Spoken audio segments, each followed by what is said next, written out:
I wonder if you've considered the stress an average person puts on their nervous system with stimuli, like social media, any notifications of any sort, and now add being in a highly stimulated environment of a classroom. It's really enough to make anyone need a break. But did you know that 1 in 5 of us are considered highly sensitive, and that these stimuli have an even greater impact on our reactions? Knowing that about ourselves and our students is really key in helping all students succeed. Do you practice mindfulness? Do you take time?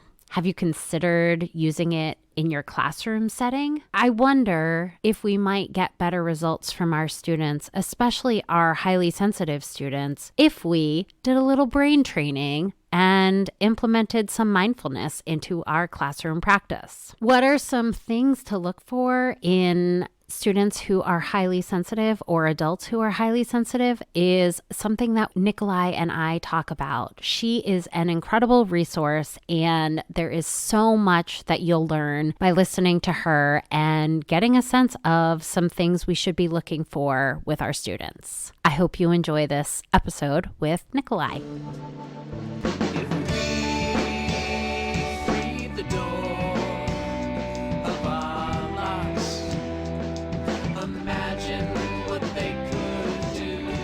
Welcome to the podcast Education Unimagined, where we give students an opportunity to share their voice in a system where often their voice is unheard. I ask them to share their experience and advice on how we can improve the experience for everyone.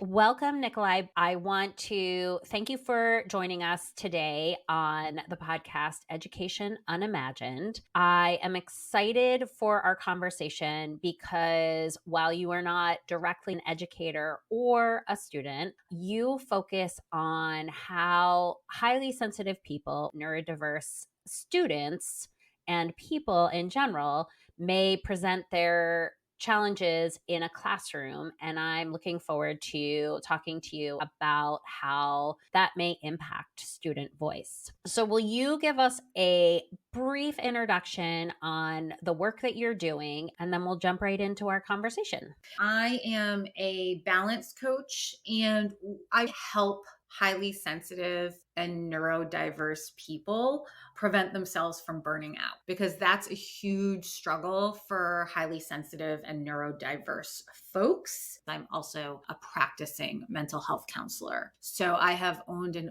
operated my own mental health practice for not close to 10 years. And throughout that time, I've just seen a lot of clients come to me feeling like maybe they're anxious, maybe they're depressed. But at the end of the day, there's a big subset of people who are just overwhelmed and susceptible to burning out and having that manifest in all kinds of different ways. There's a group of people who just experience the world differently and process the world differently. And when you fall into that camp, it's easy to get labeled as anxious, overwhelmed, depressed. Only about 15 to 20% of people are highly sensitive. So 1 in 5. To me, what that says is there's a whole lot of people who actually are highly sensitive. I think even more so who are neurodiverse. But in the educational system, for example, just isn't set up to be the best fit for you. But you have to figure out what to do with that anyways, because this is the world that we're in. What would it look like from my point of view as a teacher if I have students who are highly sensitive? Yeah. So, first off, I'll say, I think when we hear the term sensitive, and a lot of us automatically assume emotionally sensitive. And while I think that a lot of highly sensitive people also have a high level of emotional sensitivity or empathy, it's much more than that. And not all highly sensitive people even identify themselves as like very emotionally sensitive. I'll speak from my own experience because I'm a total highly sensitive person. And it's really interesting for me to look back on my experience as a child and a young person and see how many things now make sense. My nervous system literally just experiences the world differently. So I have memories of temper tantruming before school and driving my mom crazy because I wouldn't wear certain socks. And I think we think of sensory issues sometimes when we think of people who are on the autism spectrum. A lot of educators, when they think sensory issues, they're very familiar with that world. But there are a lot of us who also just interpret sensory experiences differently, who maybe don't have some of the other characteristics of an autism spectrum disorder. I coped as a young person, and I hear this from a lot of my highly sensitive clients, because you just are overstimulated a lot of the time, whether it's by my socks when I'm really little, or sounds, or just what's going on around you. I think a lot of highly sensitive kids actually cope by becoming overachievers. I don't think all of them do, but I think that's very common. And that's a way to kind of take charge and have some control over your environment. If you do really well in school and you check off all the boxes, or things in your life are organized, then you actually reduce your vulnerability to stressful events happening. And then that can lead you to just become less overwhelmed because our nervous systems are just supercharged. I can imagine as a teacher seeing this high achieving student flip and not knowing what just happened, how it happened, and being taken aback. What are some strategies that we might try and diffuse, or what would you say is a good reaction and a bad reaction in that situation where a student flips on a dime? Either flips on a dime or withdraws really quickly and significantly. That was definitely my pattern in childhood. I was either a temper tantrumy kid or was like a shut down kid. And I think it comes from the same place. It comes from just that intense processing that's happening inside that teachers can't see. One of the worst things you could do is just invalidate a student's experience. And when you're highly sensitive, that happens all the time because since 4 out of people aren't highly sensitive, they just don't get it. My husband's, he might see that it's actually a pretty simple thing to do, but he can't see that inside my nervous system is just like nails on a chalkboard. That's how it feels to me. So remembering that their experience is valid, we get overstimulated very easily by the world around us. So trying to be calm as an educator when you're communicating to your students, but validate their experience, try and remain calm and grounded yourself. One of the most basic tools I recommend, and it doesn't matter if you're young or if you're a grown woman who's highly sensitive, we need to soothe our nervous systems. Because what's happening is students are going into fight or flight more quickly and easily because of just how they process information. And so you need to counterbalance that by doing either what I call self-soothing. So what I've been doing, just sit in the dark and drink my coffee, watch the sun come up. Because that's very soothing to me to just like sit in darkness versus bright lights, news on the TV. I always encourage my young people to have some sort of self-soothing kit, thinking through their senses and knowing like just what are things that feel comforting to them. Because what that's doing is it's just counterbalancing your fight or flight response. It's helping heal your nervous system after it was just aggravated. What are some ways that a teacher could empower their students to voice that challenge for them, or feel like the teacher already validates their experience before it's happened?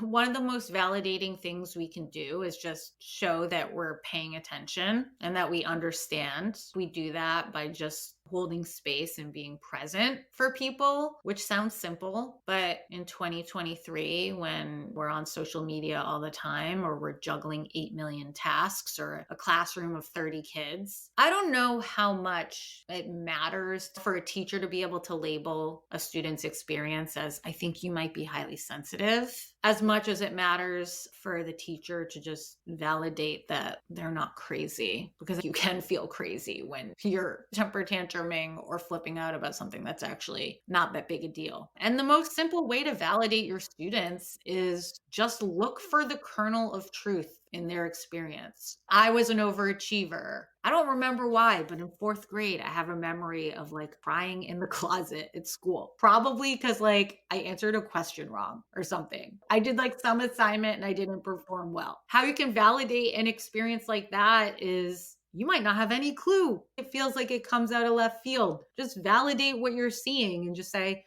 I can tell that you're really upset right now. It doesn't have to be that hard. You seem sad or you seem frustrated, because we don't get a lot of that in school. Just validation. It's very task oriented. And I think as humans, we unintentionally think that the way to be helpful is by solving problems and by taking away people's pain. So if you see a dysregulated, overwhelmed kid, I think a natural response, like me crying in the closet, probably what my teacher said is like, no, it's okay. Don't cry. You didn't do that bad. Or you did great. Or something like that, which is well intentioned. And I don't think it's bad. But I think true validation is being able to see what your students aren't saying and not trying to fix it, just showing them that how you're feeling is okay. I might not even understand why you're feeling this way, but think, do you want to talk about it? Or do you want to maybe go to guidance and talk about it, where they might have a little bit more space for you than I do right now when I'm in a busy classroom? It ties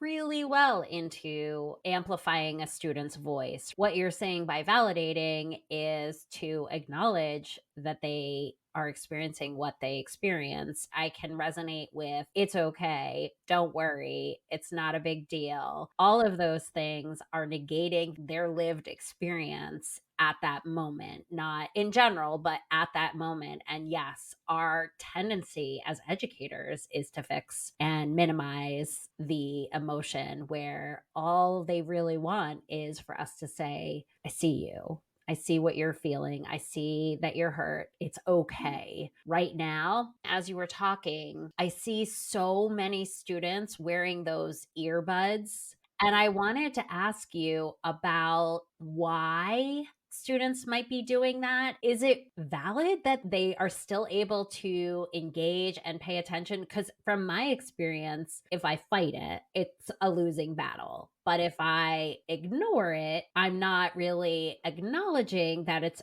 a problem, but I don't know that it is a problem. Can you speak at all on the earbuds and what, as educators, we might be doing in those situations? Part of the struggle in education at this point in time is trying to do their best, and you're trying to find what works and what doesn't work. And the fact of the matter is it's not an all or nothing situation. One thing doesn't work for every person. So when it comes to earbuds, I tell my own clients all the time, I don't think it's the behavior that necessarily matters as much as the intention behind the behavior. Because you can have a kid using earbuds because she or he is just punking off on you and doesn't feel like doing school today and is being challenging and checking out in a different way. Then I know I have plenty of highly sensitive high schoolers who really use like the earbud thing to tune out overstimulation that's happening outside of them. And then the earbuds actually help channel them into focusing on a task. And it can be some of that self-soothing sound for some people, super soothing. So if you put something on, that might actually help you get really calm, and then you can focus better and perform more effectively than without the earbud. But the point being, earbuds are not like all good or all bad. It depends on each student. This is where the challenge is, because a lot of teachers are in classrooms where they have 20 kids, maybe 30 in a really big class. How do you understand the intention behind the earbud use? In theory, just ask, hey, I notice you wear your earbuds a lot and I just wanted to check in. What's that all about? I'm not trying to be judgmental. I'm just trying to understand what's effective for you. And most kids, honestly, will acknowledge when they're doing something that they know isn't helpful or they shouldn't be doing it. It's not one size fits all for every student, and engaging in that conversation, talking and validating that you see what they're doing, but you're not going to judge or punish immediately. We're going to assume positive intent is really perfect for building relationships and understanding that not everything fits every kid. What are some of the things that really stimulate even normal kids, but especially highly sensitive kids?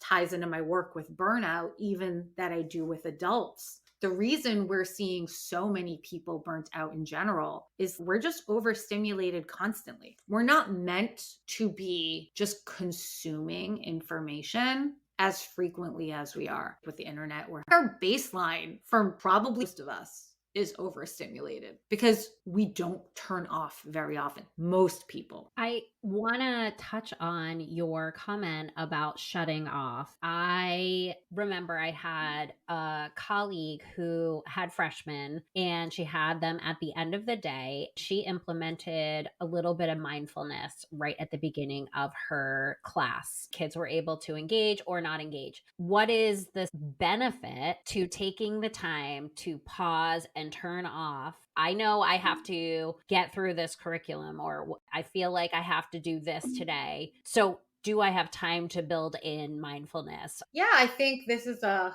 battle that I fight every day in my work is when you're overstimulated and you're overwhelmed, feeling like you have to stop feels like it's just going to add to the overwhelm. You're not going to get through your to-do list and it just becomes another thing to do.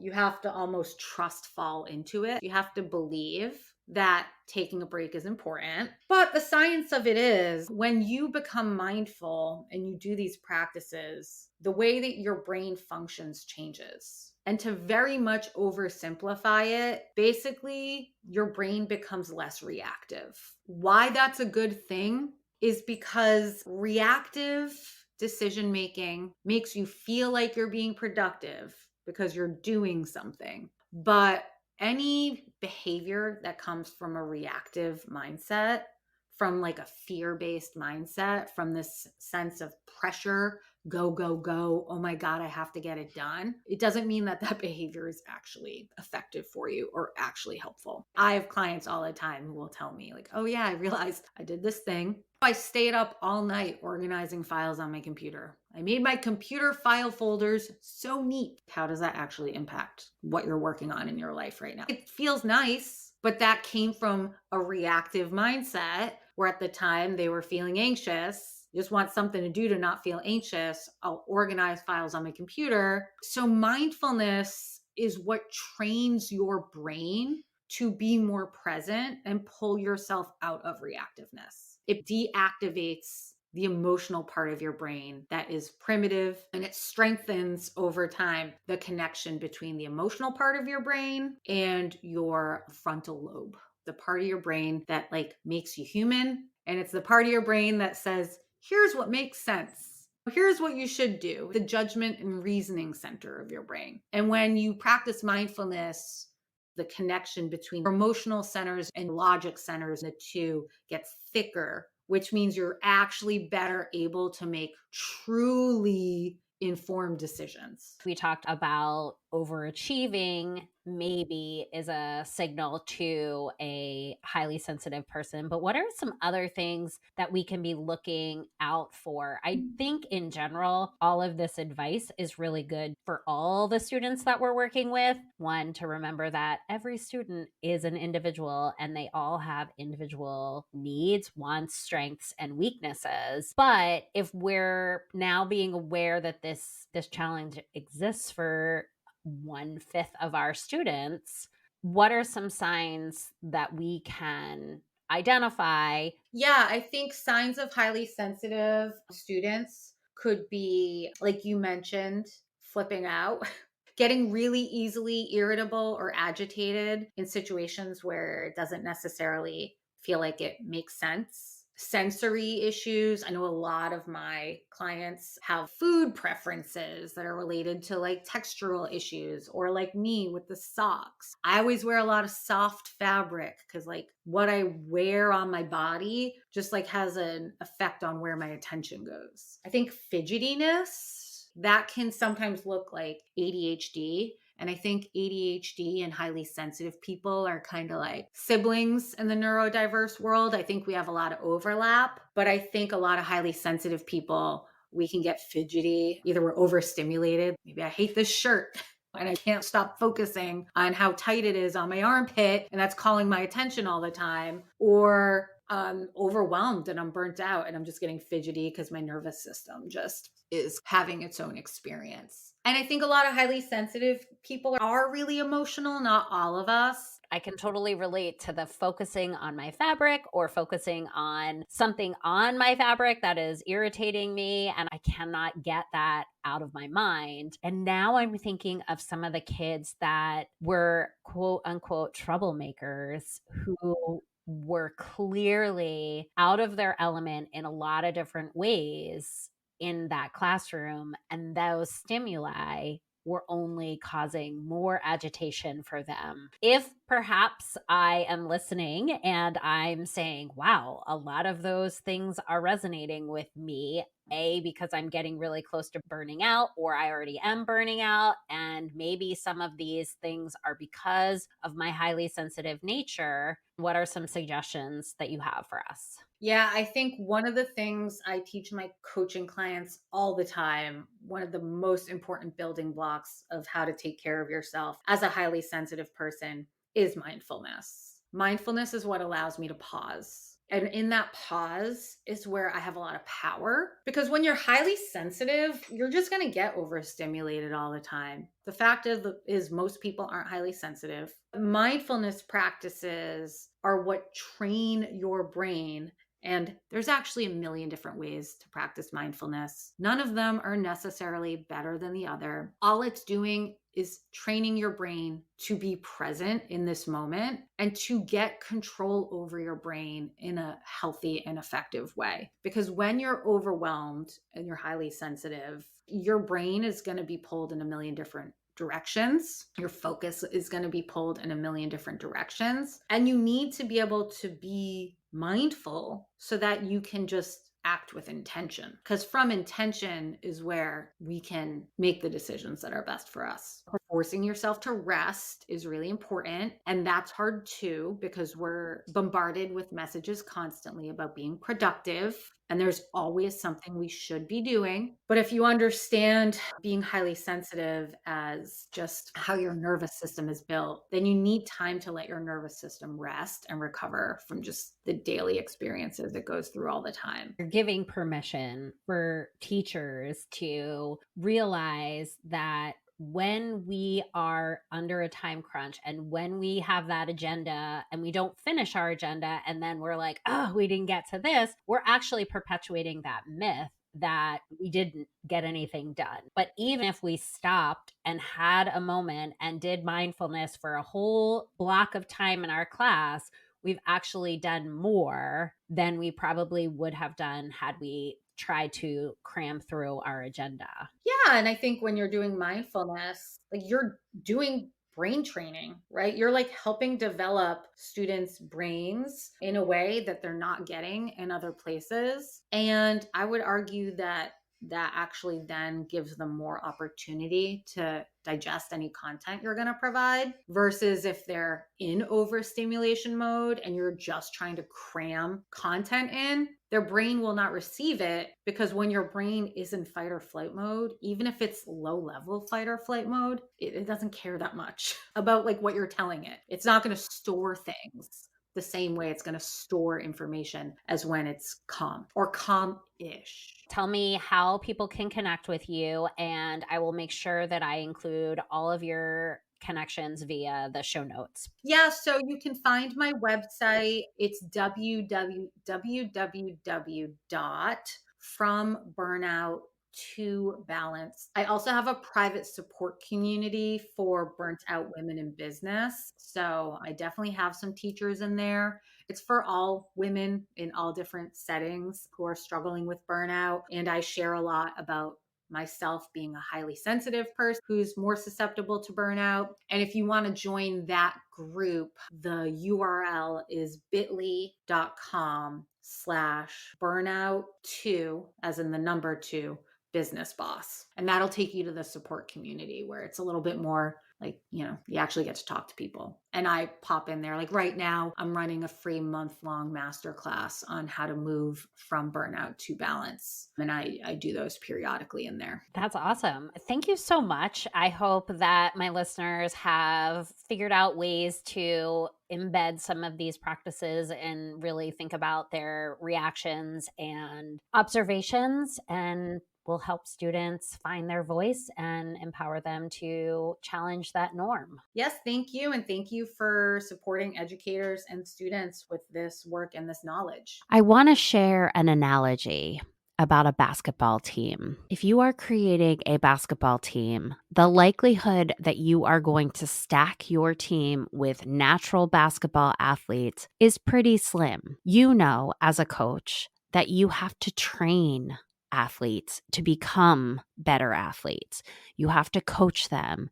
You have to guide them. Leadership is the same thing. We have to train leaders. We have to guide leaders. We have to coach leaders. And if you or somebody you know is someone who could use some of those leadership trainings, I have a great program for you. It's called the Leadership Academy. And if you search Peers Not Fears, you will come across my Leadership Academy. If you haven't already, please subscribe to the podcast Unimagine for all the amazing upcoming interviews that I have on the slate. The theme music for this podcast, Unimagine, was written and produced by another fellow educator, Keith McClendon.